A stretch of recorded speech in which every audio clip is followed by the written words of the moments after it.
lots of hoops now. Lots of extra hoops for a couple of organizations that are near and dear to my heart. I guess couple of questions then. The community grant applications where we submit the grants and then request the in-kind, like the traditional in-kind requests, garbage collection, things like that. Like we still do that. Yeah. I'm talking Canada Day. Okay. So we still go ahead and do that. Now some of these committees are designated committees of council because, and that's how we're covered by insurance. So when we submit the grant application, we make that request as well. I mean, we've been approved. Some of these groups have been approved as committees of council. So that, I'm thinking of Canada Day and Homemade Jam. So that still applies. Yes. Because they've been approved as committees of council, and for insurance purposes will still be covered, provided we make those. Yeah, we already know that requirement's taken care of now. Okay, and just a couple of other little detail things. Okay, in the areas that you have here, I'm wondering if we should add the grounds at the shores. I know that the statement says additional outdoor space is not listed, may be requested. However, we've got the grounds for Legacy Center and so on. Is that something that should be added? It's neither here nor there, but it wouldn't hurt to put it in. And I guess, I know Councillor Underwood is going to talk about times. I'm assuming that things like the street dances, the one in conjunction with Homemade Jam and the other one in conjunction with Funyun Days, you've got a statement here somewhere where there will be a little bit of leeway time-wise. So both of those events we're willing to work with the organizers are covered in that leeway. Okay. I think indoor equipment will not be made available in municipal parks. So again, for things like Canada Day, using tables. Yeah, I would consider if that's not indoor equipment, we don't have to get excited about that. No, we consider indoor equipment something that can't sustain weather. Okay, good. Because picnic tables end up being kind of scarce that weekend because they're in use everywhere. And then, okay. You did read that report. I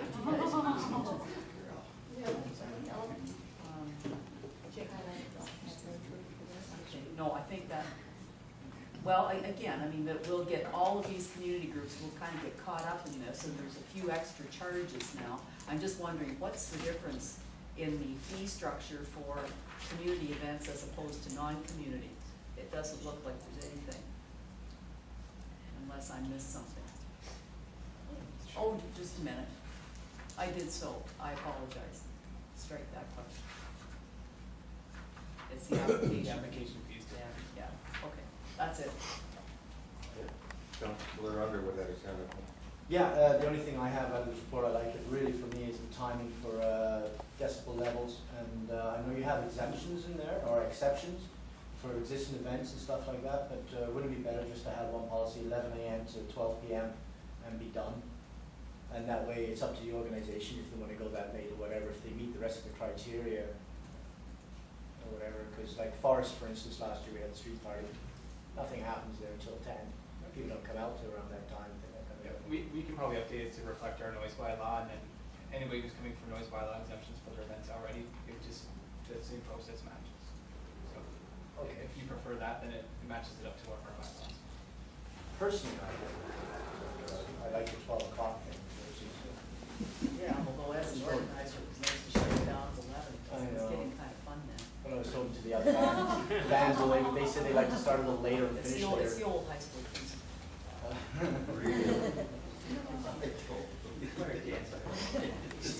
Councillor Russell. Yes, Brent, that would include, for example, our streets, our roads, even unopened road allowances, right? Yep. It isn't just recreational. So no, it's not. It's any outdoor municipal property. Right.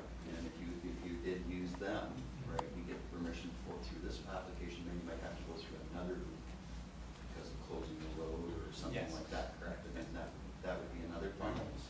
Should that be included? For closing the road? Well, just for example, that says, say you wanted to apply for something that was for closure of a road, and obviously that would funnel through Carroll. Yes. Right? Maybe there should be something in the application that says, you know, there it is, and they, oh, dang, I gotta go see Carroll. But then it would at least be in there. I'd like to see it right on the actual application.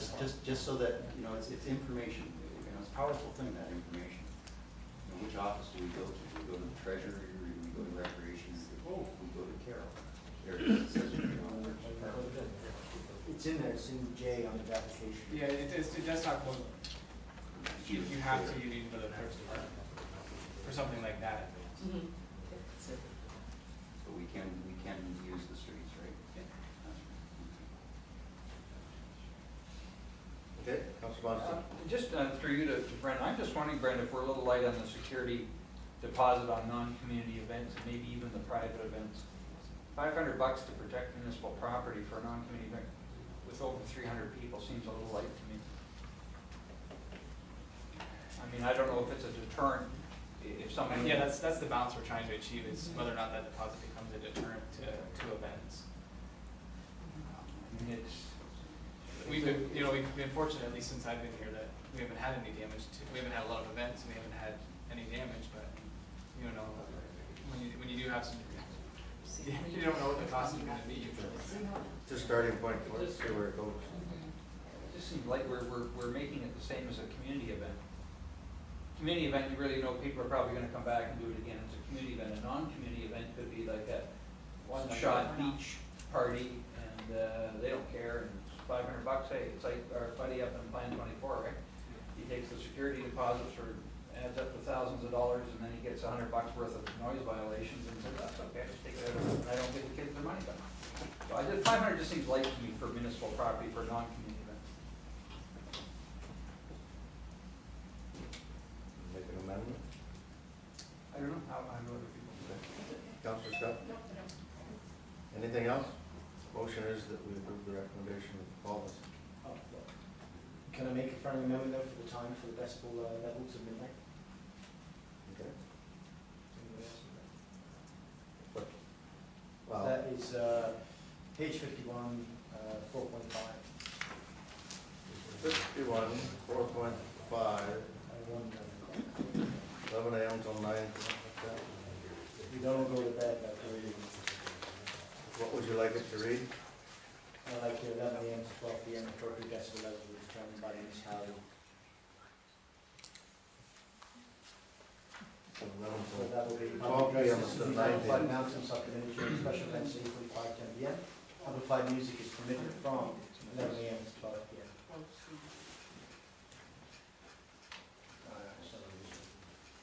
Exemptions may be made for So existing. there's exemptions in there now?